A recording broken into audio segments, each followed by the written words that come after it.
तिवारी अपने YouTube channel पे आप लोग का स्वागत करती हूँ। छोटे को नमस्ते और बड़े को प्रणाम करती हूँ। देखो, आप लोग के बीच में एक प्यारा सा सुहाग लड़की का गाने जा रही हूँ। सुहाग बन्नी बनना है। आप लोग को जैसे लगेगा लाइक और सब्सक्राइब करना, ज्यादा से ज्यादा शेयर करना। राधे राधे, हर हर महादेव, जय श्री राम।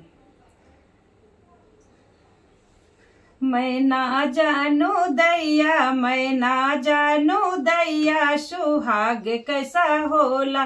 मैं ना जानू दैया, मैं ना जानू दैया, सुहाग कैसा होला।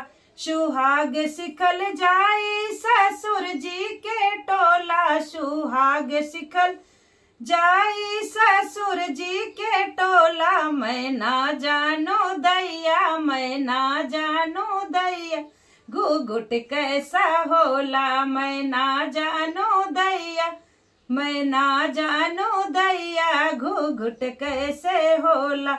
मैं ना जानू दैया, मैं ना जानू दैया, सुहाग कैसा होला। सुहाग सिखल जाई भसुर जी के टोला, सुहाग सिखल जाई भसुर जी के टोला। मैं ना जानू दैया, मैं ना जानू दैया, छुआछूत कैसा होला। मैं ना जानू दैया, मैं ना जानू दैया, छुआछूत कैसा होला।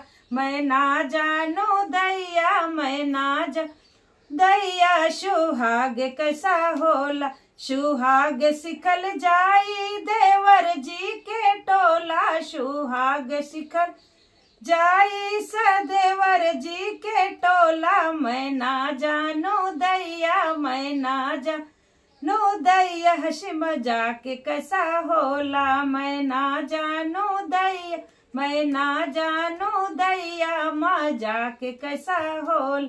मैं ना जानू दैया, मैं ना जानू दैया, सुहाग कैसा होला। मैं ना जानू दैया, सुहाग कैसा होला।